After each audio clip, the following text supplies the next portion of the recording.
Now that you've found UBN Radio and discovered our quality talk shows, it's time to spread the word to friends, family, and the universe. 24 hours of music and talk. Radio without limits. That's why people keep coming back for more. That's ubnradio.com.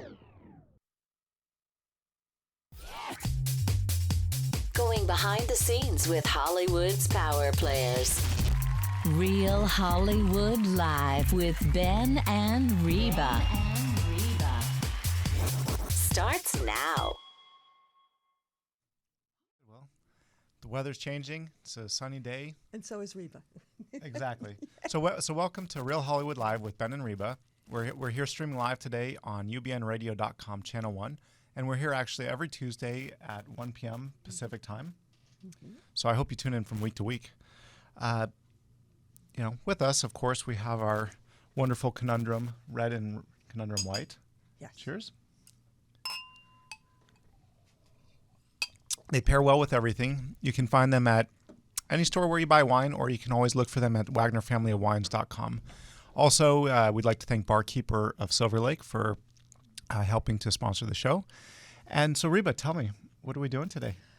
I don't know. You mean I have to tell you what we're doing? We're going to have fun doing an interview with a guy I'm already in love with, and I only met him in the green room.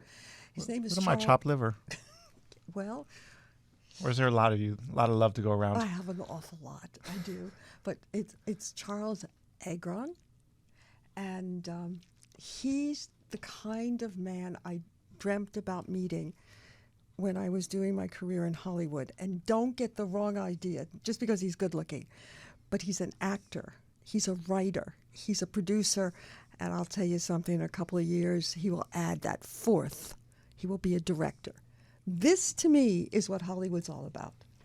And you should know that because you're Mr. Independent. I know, I absolutely. In the indie world, the auteur rules. Everybody's a triple threat or a quad threat. It's not the studio world where it's like, I do my job here, and that's somebody else's job. Like I actually got in trouble when I was on a set with Blades of Glory that someone spilled a can of Coca-Cola, and so I went and picked up a towel and cleaned it up because that's what nice people do. I got in trouble. That was not my job to clean up the mess. Well, I got in trouble for a lot of different reasons when I was on studio sets. I just kept getting in the way. I didn't do anything except hang out at craft services, which is why I probably got very fat working in Hollywood. Well, it's not really your fault. They have really, really good food. And I joked that the very first film I made was made for less than the budget of craft services on any studio picture. Well, we're going to find out. Interesting talking about the price of food. In the second interview, we're going to interview Charles Aidikoff, and that's from the famous Aidikoff Screening Room. And they spend $750 every 2 weeks loading up on candy. And I have screened there as an Academy voter. And I used to die walking in there. It was like going into a candy store and no popcorn because popcorn made a mess. Candy didn't. So that's the theory behind it. But let's talk about women. Oh, I love women. I know you do. But I was talking about women in Hollywood. Do you think from your indie world that they have a better shot at a career than the studio world? I don't know that they have a better shot because there's plenty of super high-powered executives that are women running this town. But I do know that I don't think that there's the stigma or the barriers for women in the indie world because I look at more than half of our library was made by brilliant, powerful women that made their own way, and nothing held them back from making the films they wanted, telling the stories, directing, producing, writing, starring in. Nothing shortchanged them on what they could make. I think that there is a little bit more where in the indie world it's more about art and passion, and it's open doors for anybody that wants to do that. Well, from the studio world, and I was thinking about all the women that had power to greenlight. It isn't just Amy Pascal, but it's Stacey Snider. She's now running 20th Century Fox. She used to run DreamWorks. Don't forget, there was Sherry Lansing at 20th, and then at Paramount, there was Gail Berman at Paramount. And Nina Jacobson at Disney. Nina Jacobson, Nina Tassler. Well, she's at CBS. Oh. Still powerful, though. The idea is that these women could have greenlit a lot more women's films, and they didn't. Well, I don't know if you ever dealt much with women in film. Oh. But the thing that they're the least supportive of? Women. Yep. I have a whole book of what women did to me in Hollywood, and I owe my career to men. Straight, gay, old, young. God, what did I do without them? The thing I love about the indie world is it's not about men or women. I think it's about telling great stories. So I don't know how it works in the studio world. I never really worked there very much. But it definitely doesn't seem like it's a place where men or women watch out for each other. It's everybody's out for themselves and about moving the bottom dollar. Well, we're going to find out, because if there is ever a man from the indie world, it is our guest today, Charles Agron. I am so happy you're here. Here's a man who took control of his career. And by the way, I think this is what the new Hollywood is all about, is that if they have any kind of talent, use it and exploit it. And exploit is not a terrible word as far as I'm concerned. And it can be really rewarding. I mean, and it's also scary. I think when you go out on your own, it's scary and you don't have all that protection. But let's find out why Charles Agron took control of his control. That's interesting. Took control of his career. Were you doing the medical marijuana again? No, I'm not. I'm here today. I'm here. What I wanted to know is what pushed you to do this, because this is scary stuff. Well, it's kind of funny. Yeah. And by the way, cheers, Reba and Ben. I'm the happiest man in Hollywood right now with my glass of red next to me. You know, it's funny because I actually had a political background, and so when I actually got involved acting, I started working, and I started seeing some of the quote unquote producers kind of arguing and fighting and things not getting through. There was always disaster because of, like you were talking about, people spilled a Coke, and that's the biggest thing on the set in the day, and people are fighting and people are crying. And I remember thinking one day that, you know what, I could do this, because I remember back in the day, I would show up to these meetings with these high-level politicos. I mean, I was a kid. And what I learned was that the business was already done and that the meeting was always show. And I sort of wanted to use that as a backdrop and kind of move forward. And I have to admit, I had a lot of important people kind of give me advice, back east, so that when I came back, I'm from LA originally. When I came back, I was pretty confident in myself, and maybe sometimes it's having those blinders is what's important in order to just move forward and not hear all the naysayers and kind of keep them out.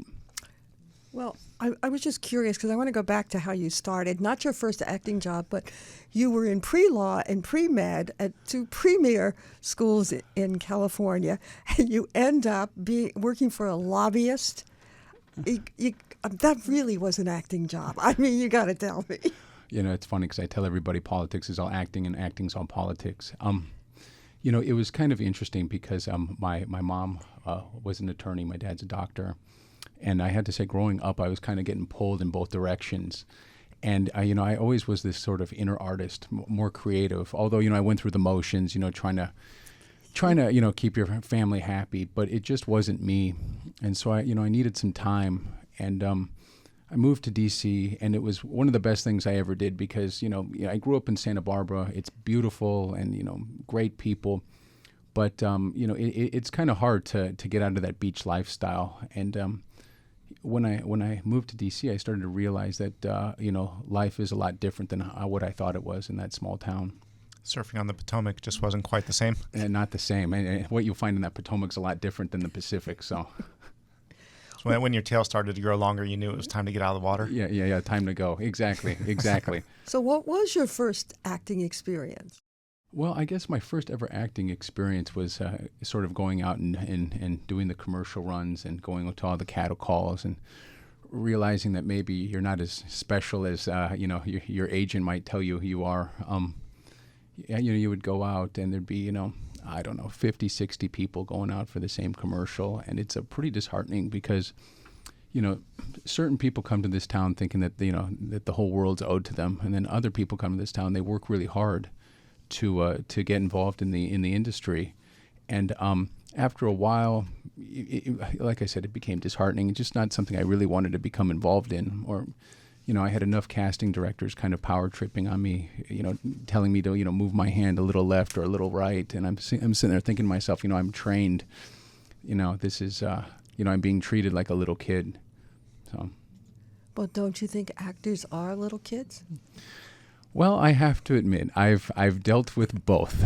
So, sometimes very professional, sometimes, let's just say, a more difficult.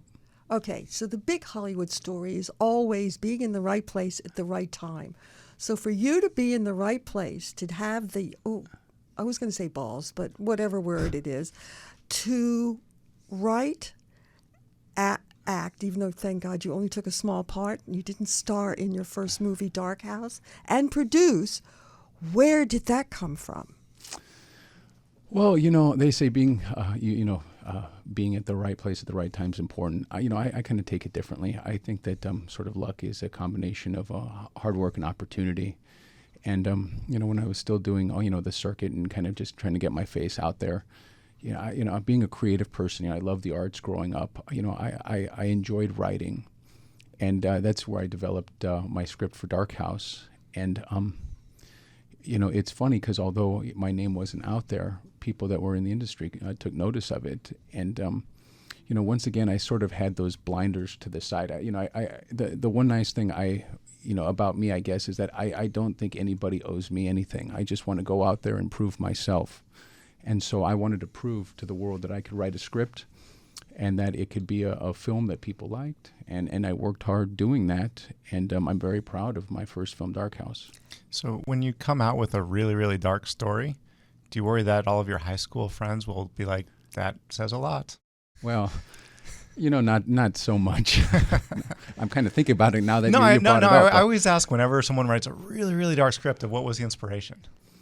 Well, the funny thing is that, the dark script was kind of my version of putting a twist on the idea of fate. Mm-hmm. Because everybody's always saying, have fate. Well, people always put a positive twist on fate because everybody, believes in fate. Better things are coming. Well, I always thought, wonder if we took that in a different direction. Wonder if fate wasn't a good thing. Like it might be coming, but it might not be something that you want to know or understand. And so that was sort of like the premise of Dark House. I know that it has a very horror feel, but that's sort of how I build. I build on those type of premises and expand the story from there. Well, okay, so I went and asked my son about horror films since I really am not a fan.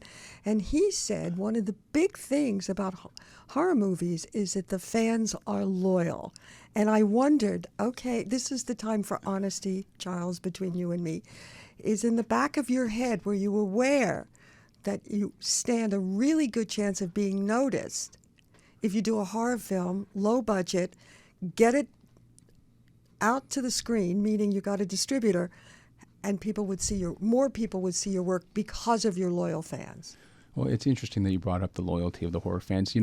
One of the reasons I'm drawn to the genre, although I love scary films, and that type of genre, I felt like a lot of I felt like the movies that were coming out in that genre were not up to that fan base.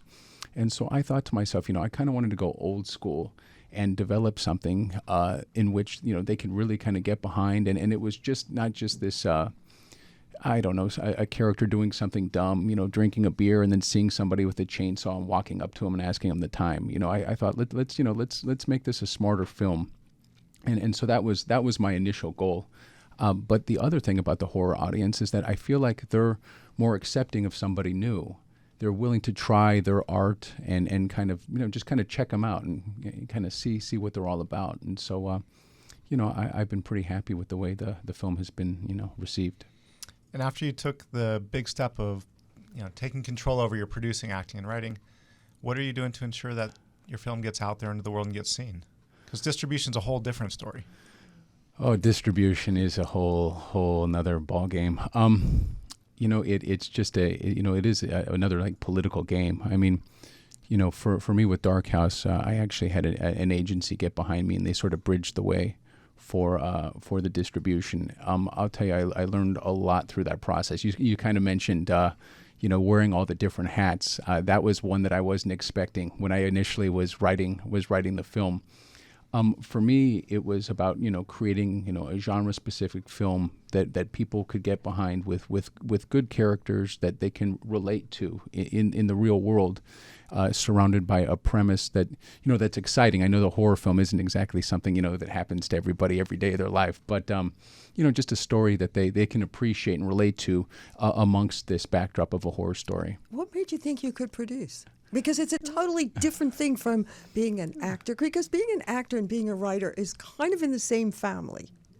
But being a producer, baby, that's not the same thing. Well, I did go to school. It's called the School of Hard Knocks.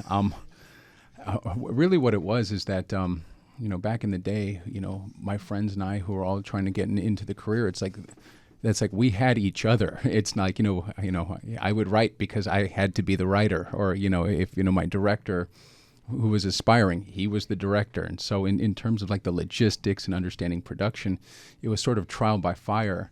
And it's amazing how when you start working on, like little shorts or little just, pet projects, or you're just, filming something just to film something, how, you really start to, like the notion behind it, although you start dealing with, much bigger budgets eventually, like the principles are the same. Mind you do have to deal with, unions and agencies, but I don't know, I just sort of grew with it, I guess. You didn't answer my question. Uh-oh. How did you know how to produce? Producing, you have to have a lot of relationships. You have to figure out where to get the money. You better pray to God that you can find a distributor. Then you can do your movie.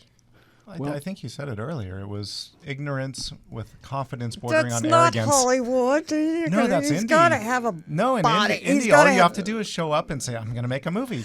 Good. What is this, Mickey Rooney and Judy Garland? The truth is I just showed up and said I want to make a movie. No, the first movie I made, I had a book called How to Produce A to Z. And someone said, what's next? I'm like, I'm not to that chapter yet. I'll let you know tomorrow. Yeah, I read a lot of books. Yep, and by the end of it, you've made every mistake you can. You've read the books, and then And if you're lucky enough to make a great film that can get distributed, then you're better than 90% of the people. So how'd you get a distributor? The agency got you a distributor. Okay. So now let's talk about the new movie. Weird title, 11:01.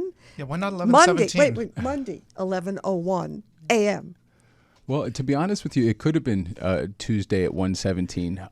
The purpose of the title, I think, is that that it is just so random, and I think that people kind of take for granted their day to day. It's like, oh, what time is it? Oh, I don't know. Oh gosh, I can't wait till my show's on tonight, or finally lunch. It's like people are constantly just throwing time away or trying to waste it, and I think what people don't realize is it's all those little moments that make up our life. And for Monday at 11:01 a.m., although it seems so random for the character Michael in the film, it's everything. And so that's sort of sort of like the backdrop of what I was thinking about with the title. Okay, wait a minute. He wrote it and he gave himself the lead. Now, it was really nice you didn't do it in the first movie. You're ready now to be the leading man in all your films?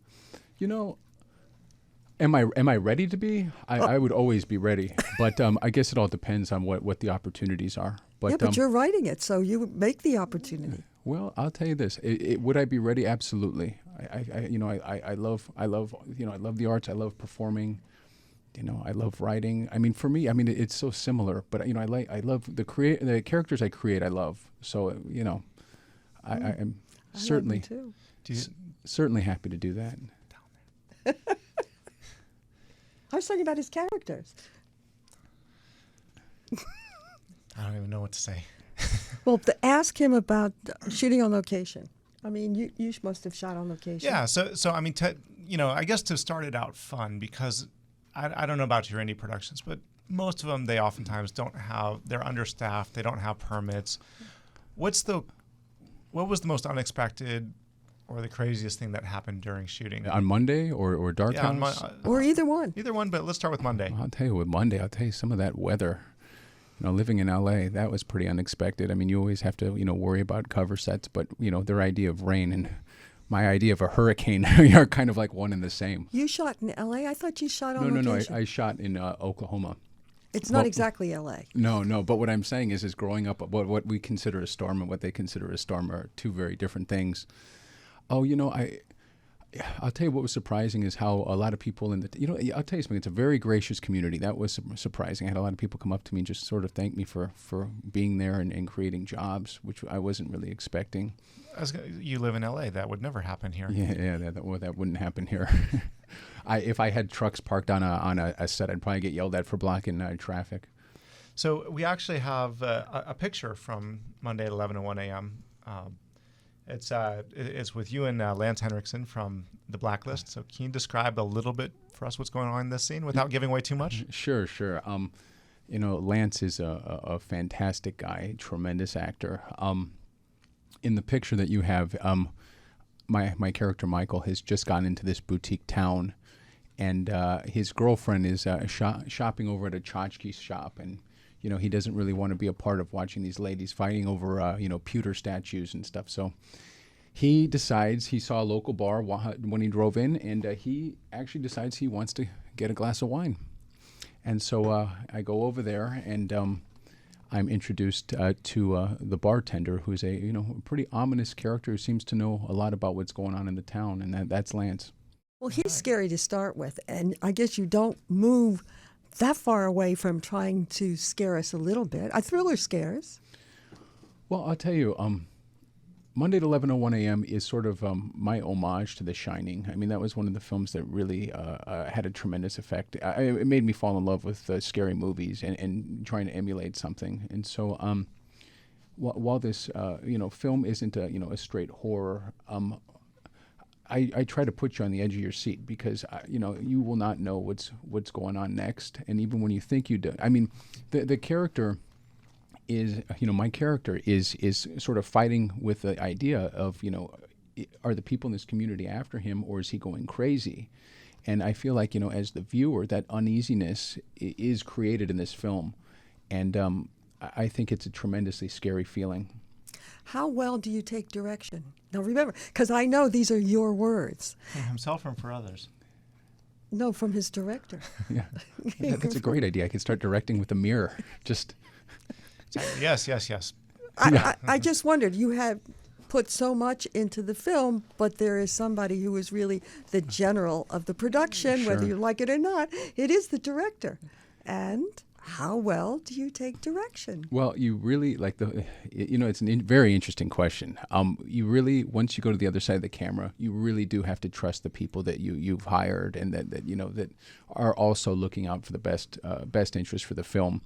And although I'm very close to the words, typically it's pretty apparent if something's not working. So I'm not ever going to just kind of get upset for no reason. If it's not working, I'll survive. We can change a few words in the script, but it is kind of a difficult task to kind of shut your mind out. Also, while you're producing, you got to there could be something going on in the background. You kind of have to let it all go, and just sort of in fact, now that I think about it, though, that is like a real freeing feeling. When with all the kind of noise on the back, the backdrop, and you just kind of go into performing, it's sort of maybe the calmest part of the whole production for me. So you like action? Oh, I do. So amongst all the disciplines, which one would acting be your favorite? It's a very difficult question. I get asked this a lot. Someone once asked me, what do I want to be known as? And it's like, I want to be known as an artist. I love writing, I love acting, but I also like the deal making. So it's a very difficult answer for me. Would you see yourself or find as much joy in doing someone else's work? I'm sure. I guess it depends what the situation is. But if it was a great role to perform in, I think I would enjoy that as well. Like in terms of producing, I guess that depends on what level producer I was, because typically it's sort of like I produce sort of how I write. It's like I can see it in my head, the end game's there, and so when people are suggesting different things, you ultimately you need to take advice, but you want to get to the end game. If I was in a position where I was able to do that, I would enjoy it, I think. Was it easier to raise the money for the second film? Like you wouldn't believe. Oh, I like that. Like you wouldn't That's believe. because the first one did well. Did the first one do well? The first one did very well. Oh. So where can people, we're almost out of time, but where can people see your films? Certainly Dark House, and now Monday at 11:01. Well, Dark House was in theaters last March, And you can still stream it on Amazon and those type of avenues. And then Monday at 11:01, I was just talking to the people yesterday. It looks like we're going to be in theaters in several cities. So I'm very excited about that. Well, I have a proposition for you. No, I want to hear it. Would you come back when Monday at 11:01 a.m. opens, and then we can actually show a clip? I would love to come back, and I will give you one back. Would you guys like to come to the premiere? We would love to. Can we bring our spouses? Oh, absolutely. We're not really connected. I hear you. And certainly bring the wine. Absolutely. We'll bring wine. We'll bring party favors. It'll be a great time. Yeah, there's nothing wrong with that. Absolutely. Well, thank you for being with us, and congratulations. Well, thank you, and thank you for having me. It was a blast. Well, guess what? Well, we're going to go to commercial, but again, we'd like to thank our sponsors, and also just coming off of having a couple of horror films. One of our sponsors, Film Festival Flicks, has their Halloween Horror Fest, which is an online horror film festival, which is currently in submissions. But this October, after you see 11:01 a.m., you can tune in for 31 Days of Horror. Ooh. And then if you want real horror, you can get Reba's book, Tales from the Trenches, and see what she went through. But we'll be right back.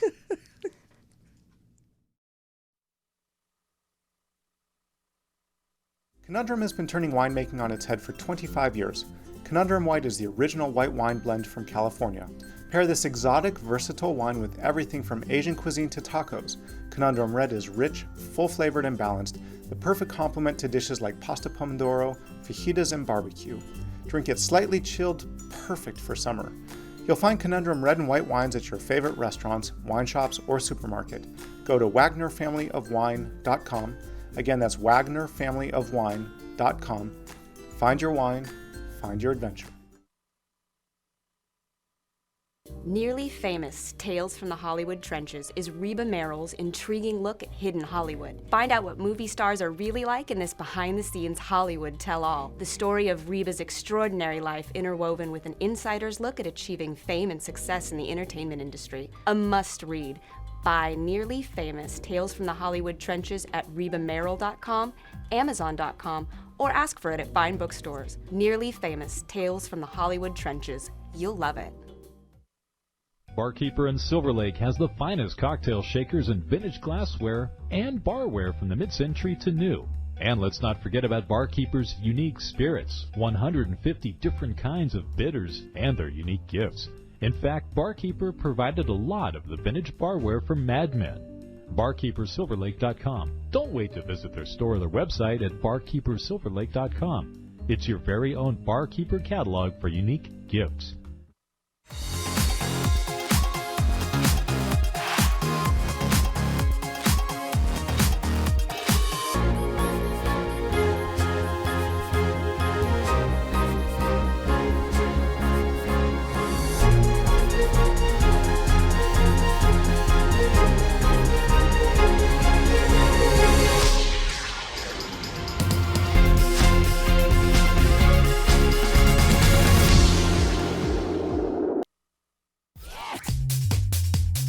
Behind the scenes with Hollywood's power players.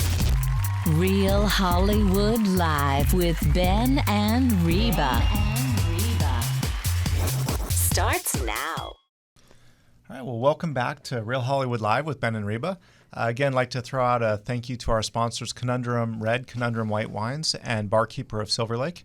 And now, Reba, we have our next guest. Yes, I'm really excited. The Aidikoff Screening Room is really a private screening room. It's a little miniature theater. It's perfect. But this is where the power players come.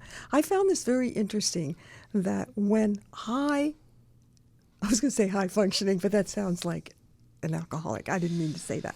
But we find... Come on, you build them up. Build them up. When we find, top-of-the-line directors wanting to show their films unfinished to colleagues and friends, they go to the Aidikoff Screening Room, and I was really impressed. And then in doing the research, I found that our guest today, Josh Aidikoff, is the fourth generation. And it all started with his great-grandfather, Max, which I know you don't know. You don't remember, but you do know your grandfather, Charles Aidikoff. Yeah, Charles was still coming into work every single day up until about I'd say about a month ago. But he just turned 100. He turned 100 on February 22nd, night of the Academy Awards. It was very fitting. But he's still 100% all there. He still comes in once a week now, 2 times a week. He comes in on Sunday to watch a movie. He's been on the Bel Air circuit since the Bel Air circuit started. So, well, the thing is that I know when I am there at the Aidikoff Screening Room, there's a zillion million pictures. Yes. And a lot of those pictures have to have stories. So tell us some of the stories. Go back to and start with the really old ones first, about old Hollywood, because you've been around a long time. And you started in Coney Island. Yeah, well, I was going to say, you started when you were 13? Well, I started when I was 13, yeah. Charles opened up the screening room here in 66. And then from 66 until probably like the mid-'80s, that's when my father kind of took over. And then my father ran it up until about 2000, 2001. And then he took off to do some scuba diving, and then I took over at the screening room to kind of hold the reins. And well, not only do you do that, you're kind of a dying breed of actual projectionists. Very few of us left. Yeah, I don't know too many people that know how to handle film anymore. Well, I wonder what happens with the new streaming stuff. And then I want to hear the stories. But tell me this, because he opened the door. With all this new technology, is it going to affect something like the Aidikoff Screening Room? As long as you stay up and ahead of everyone, for example, a lot of the new theaters are having the Dolby Atmos systems. If you go to the Chinese right now, there's laser projection.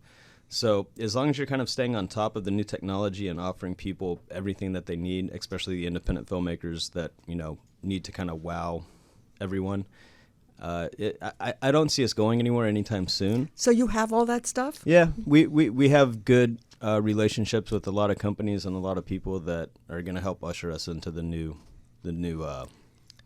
film.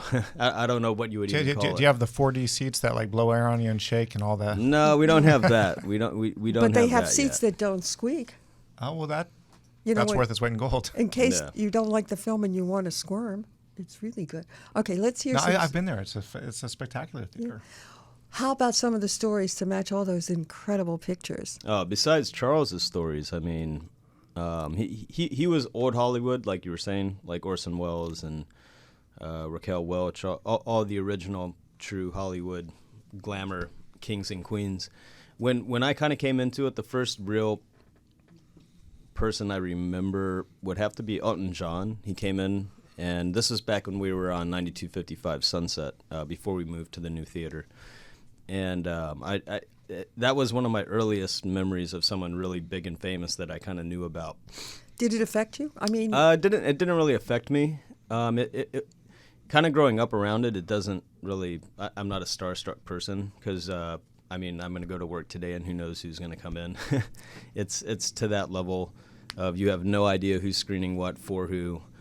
And there's so many companies now, so many distribution companies and so many outlets that now call us to screen. We're doing a lot of TV shows now, so. For the Emmys? You're screening for the Emmys? We really don't do anything for the Emmys, but right now we're doing a lot of like first look stuff for companies, for some major players going on right now that are actually getting more into the TV realm. So it's pretty cool. Well, is it really true that Prince Philip came to Prince Charles came, yeah. Oh, Prince Charles. Prince Charles came. I was 13. That was probably the next little segment I was going to get to. When I was 13, I don't know if you remember the movie. You probably do. The River Wild with Kevin Bacon and Meryl Streep. That was one of the first films to actually use this new computer system called the Domino, and it was the first real they needed to make the waterfall like 20, 30, 40, 50 feet. They would just kind of drag and drop, and this was a British technology. So it was a company that was above ours of where we're at right now in Beverly Hills, and they had the Prince come in to kind of show him what the British technology was up to, and they used us as kind of the showroom. So it was pretty interesting. We had all the Secret Service, all the British Secret Service, and he came in and he shook everyone's hand, and I think me and Charles are the only two people out of about 35 people he actually talked to. So the only thing he asked me, though, is wasn't I supposed to be in school? And weren't you? Yeah. Who else? He had a good laugh with that one. Tell me some more. I happen to be a fan, so I love cool. all this stuff. Quentin Tarantino is awesome. Quentin Tarantino is one of my favorites. Oh my God! Did you get to see the new one, 8? No. We haven't seen The Hateful Eight, but he did come in not too long ago, maybe like a month and a half ago, and what did he show? He showed Hands on a Hard Body, but it was the actual print of it. So it was the first film that we've run since God, I can't even remember it. Probably Christopher Nolan when he did the third Batman. But did it all come back to you like riding a bicycle? Oh yeah. It was very it was very nostalgic, but it was a really interesting scenario because it was just him and his element with his friends, people from like I don't know if it was like cast. It wasn't cast. It wasn't. I'm not sure who they were, but it was a very cool group of people, and everyone was just really appreciative that he came to show them one of his favorite films. Well, I know you have certain directors that are absolutely obsessed with Aidikoff and your precious, perfect movie theater. Tell me one of the famous directors that hangs out at your place when he has a film to show. Oh man, Apatow. Judd Apatow? Oh yeah, Judd Apatow. Judd Apatow. He loves the Screening Room. We tweeted him once and he retweeted us back, which was pretty funny. Let's see what I'm trying to think of something that was more recent. So I don't know if you saw the Channing Tatum Magic Mike XXL promo that came out not too long ago. Yes. It was like a week ago. Yeah. They did that at the Screening Room. So and did they just have women in there to screen it? Yeah, basically what they did was they had a big fan base of people who already liked the Magic Mike series, and it was a lot of women, and they had him, dress up, and it was really cool being a part of the behind the scenes. Wait a minute, was this when he dressed up like an old man? Yeah, my goodness! That was at the Screening Room. Did you see that? No, I didn't. Oh my goodness! Oh, it was really good. Channing Tatum came in as an old man, and there was this whole big audience there, and he's sitting there, and then he gets up and starts doing his body, wiggling it in all the right places, and it doesn't connect. This old man in glasses and white hair until he starts stripping a lot of stuff. Not only the clothes, but the hair. Everything comes off, yeah. It was pretty good. You're living a party. So with the thousands of movies you've seen, did you ever want to make one of your own? Getting to that point. Definitely getting to that point right now, working with a couple people. I'm in a few circles right now that are actually producing and creating films, so it's an interesting side of the business to get into. Okay, I have to ask, where in the world did the idea for the candy come from? I mean, I can't believe I walk in there, red vines? Mm-hmm. God, you tell me. Charles is the man. Charles has been doing this since. The one cool thing about Charles is he always knew how to take care of everybody. He would always make friends back in the 70s, back in the late 60s, and there was a little candy store that he owned that was next to our original Screening Room for a while. And what he used to do was he would just take candy from the store, tell people, go take some candy, go grab something, anything you want. And he started to kind of just have it at the Screening Room and have it out for people. He sold the little candy store to someone, and then we started just buying candy and just putting candy out. I'm not sure when the Red Vines took over, but the Red Vines are our number one, it's amazing how mad people get when we don't have the Red Vines. No kidding. Oh yeah, we get scolded when we don't have Red Vines, and I'm not joking. It's pretty funny. Speaking of funny, is there anything funny that ever happens in a screening, or is it all very serious? Oh, there is a lot of funny things that happen, but it's. If you tell me that you'll have to kill me. Is that? Yeah, basically. Just a lot of small behind the scenes. What's the right way to put it? It's. Did you ever drop any of the film reels and have to scramble to try to reassemble it all, but without the filmmaker knowing what was going on upstairs? Yeah, basically, that's happened a few times. And what do you do? You put the film back together as quick as you can. And you don't tell anybody. You don't tell anybody. That's the one number thing. If they walk in, see, that's the problem, because back in film days when you had your directors, they would come up to make sure everything was going okay. So let's say you wanted to go out to have a cigarette real quick, 10-minute little, okay, everything's good, and you come back in and everything's on the floor. Yeah, those days are long gone. But see, now power goes out. So if power goes out now... You said there were a lot of people that came, and we mentioned Tarantino. I happen to have worked for Harvey Weinstein. It was an interesting experience.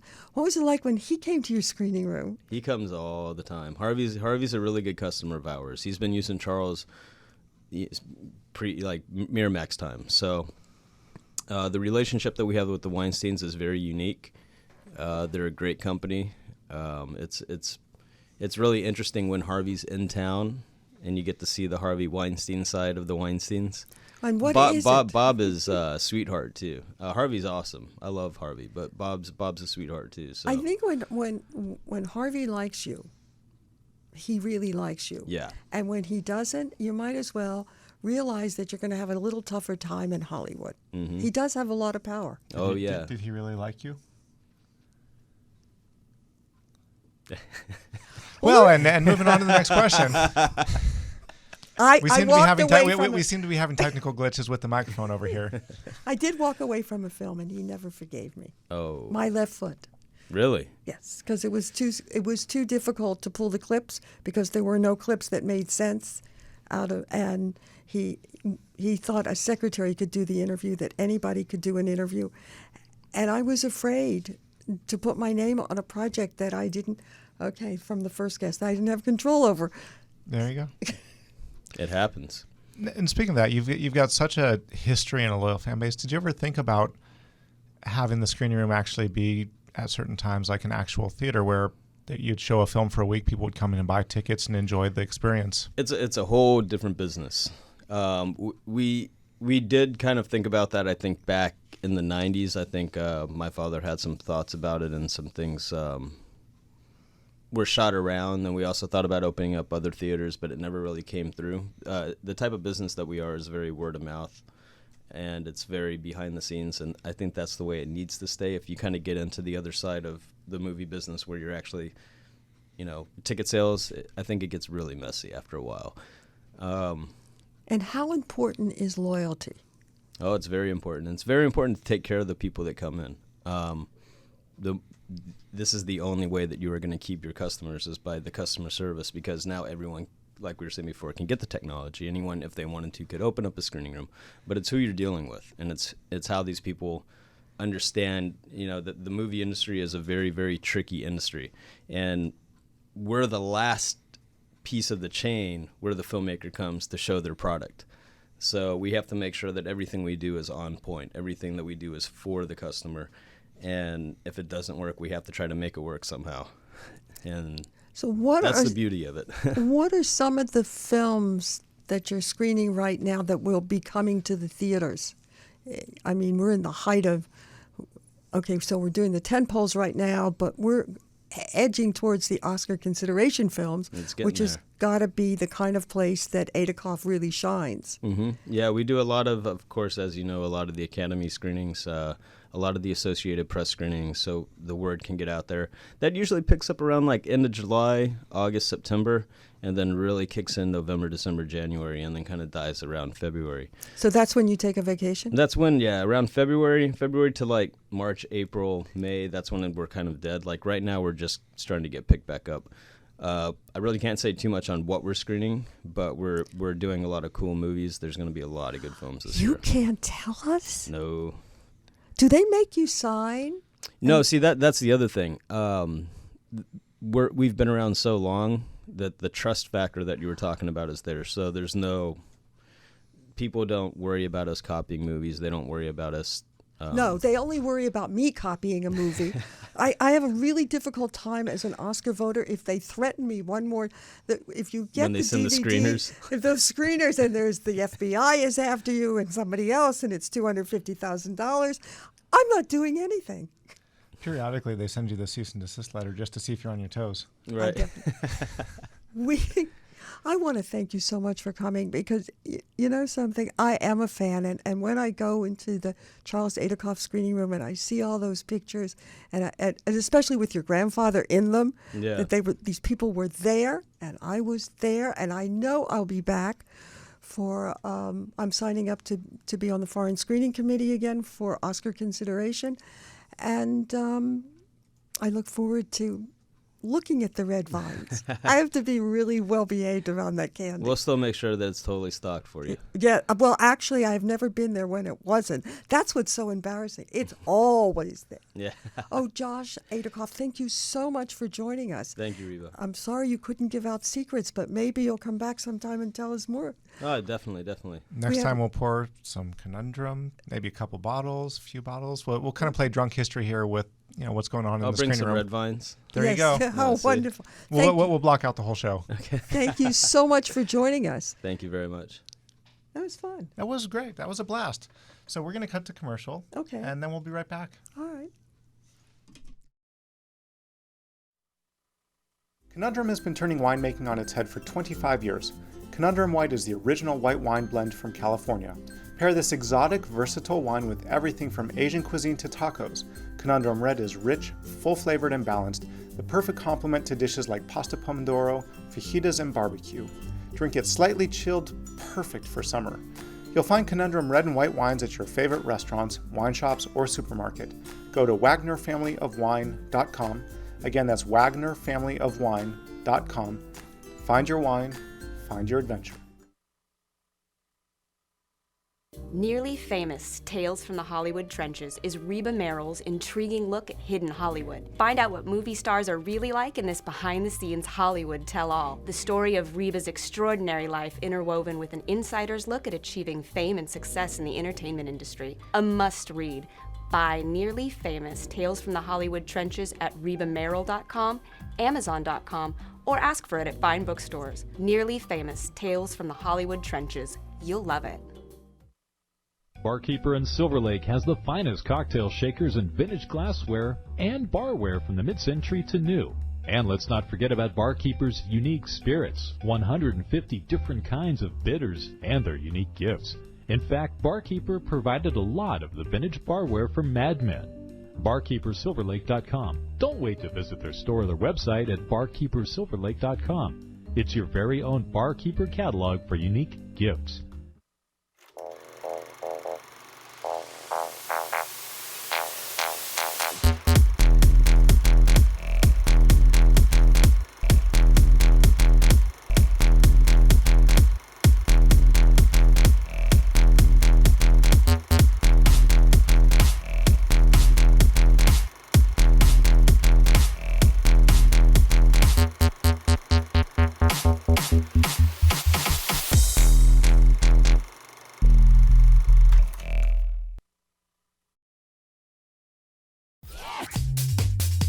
Going behind the scenes with Hollywood's power players. Real Hollywood Live with Ben and Reba. I had fun, and it was really an independent story of independent Hollywood that we were talking about today. It was. We had two guests that took destiny into their own hands. One whose great-grandfather took destiny in his own hands. And it's interesting that Charles is, or Matt, is it Charles or Max that's 100? No, Max was the great-grandfather, then Charles, then Greg, then Josh. Yep, so Charles is 100, and he runs the screening room. My grandfather is also 100. And actually, there was a great story how he saved the kids' camp by calling up Columbia from northern Michigan and asking if he could have the premiere to An Anatomy of a Murder, which was filmed in Nishpeming, Michigan. And they said, we can't. We already gave that to Detroit. He said, well, can I have the world preview? And they're like, well, what's that? He's like, I don't know. I just made it up. And so they sent the reels up. And so then the president of Columbia Pictures was on the phone the next morning saying, well, what did people think? And so, that nothing like theirs, but it's like my great-grandfather and his brothers had a screening room where, my great-uncle Max actually was turning the crank of the theater. So we both have a little bit of the history, but they stayed with it, whereas my family diverged a little bit, and then here I am again picking up the reins. But when you talk to a young man like Charles Agron and what he's doing, I'm sure that you're related to him in spirit, because this is the story, isn't it, of independent films? Absolutely. I mean, and the fact that he had the vision to be able to create something that was as good as he has, that's gotten distributors, that did commercially well. Not to mention that, I mean, he's got a face for film and a voice for radio. That doesn't hurt. Well, I had to tell you something before you got here. I was talking to him, and I showed him this article I found about Joe Dante. And he looks at me and he said, why did you bring that up? And I said, well, because he does a lot of horror films or thrillers, and that's what you're... He said he nearly directed one, I guess, 11:01. Okay. And and it's not just 11:01, it's Monday at 11:01. a.m. Yes. Well, we're doing to the title of his film. We'll keep on the lookout. I mean, because we have to give it a plug because, as he said, it's kind of just a random thing, which he talked about, which from a marketing perspective, I could beg to differ that you kind of want something that's going to jump out a little bit better, or drop the Monday because when you get into the cable VOD system, it's alphabetical, which means that numbers come first. So if he was just straight 11:01 a.m., he would be the very first thing that people see when they click on their cable VOD. Well, why don't you tell him that? I think that would be really good. He might not know that. Maybe he's watching the show. He might be hearing right now. He's going to watch it. It's going to be on our YouTube channel. You know that, so I know he's going to watch it. Everybody in Hollywood should come to us for advice. We can tell him what to do better than anybody. I can't tell him anything. Because I can't. Well, you can. You're not sleeping with him. How do you know? No, that's true. Well, yet. No. God, I'm not. I'm an old lady. I just get to look. Come on. I know you'll become like the ladies like, come on, honey, just give me a little sugar, and you get excited about a kiss on the cheek. I do. You know why? We're meeting people that really are taking the risks that what's going to eventually turn Hollywood. That eventually is what we're going to all see as consumers in Hollywood. These young people and we're going to meet lots of them, except next week we aren't. Right. Next week we're going to meet the patron of the film industry and television. Yep. Do you know who it is, or do I? You know who it is. I don't But we're gonna hold that. Okay. People have to tune into the website to find out more about that. Okay. So if you liked what you saw today, please, by all means, check out the Aidikoff Screening Room. It's AIDIKOFF.TV. We'd also like to give a big shout out to our sponsors, Conundrum Wine, yes. Red and White, which you can buy anywhere that Wagner family wines are sold. You can also find them on their website. Also, Barkeeper Los Angeles. No, Silver Lake. Of course. Well, Silver Lake's kind of Los Angeles, but yeah, BarkeeperSilverLake.com. Sounds classier. It's a classy brand. It should yes, be. It is. Oh, they did all the drinking glasses. They did all the glasses for Mad Men. Oh, there's an audience for that, believe me. And finally, it's like, you can tune in to see a replay of today in the archives for free on ubnradio.com. You can also go to youtube.com/Reba Merrill. You can find it on Film Festival Flicks at /real-Hollywood-live. And you can also find us on iTunes and other places. So, again, I guess we're at the end of our show. On Twitter, we're at Festival Flicks and at the Reba Merrill. And we'll see you next Tuesday at 1 p.m. But now I get to tell you who's going to be on. Yes. We're going to have, I am so excited, Ed Asner. And I'm going to tell you, Ed Asner and Russell Williams II, who is a friend of mine. He's a two-time Oscar winner. And I see him at the Academy of Screenings, and I beat him up and said, come before you leave town, because he teaches at American University in Washington. But I interviewed Ed Asner a long time ago for a public service announcement. And this is what I said to him, and I don't think I'll have the nerve to do it again. You're older, fatter, shorter than me, and at 85 you're still working. I guess I shouldn't do that. You just said it. Yeah, but I don't think I'm going to say it next week. All right, well, you go right but ahead. That's I'll how be right I feel. behind you. I'll use you as a human shield. And you know what I get to say now? That's a wrap. Real Hollywood Live with Ben and Reba.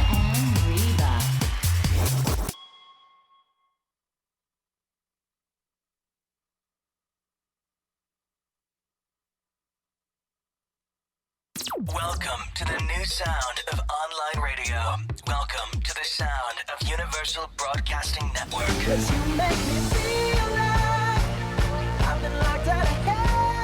mix of today's hits and hard-to-find favorites, combined with the most entertaining and intriguing talk anywhere. This is your sound.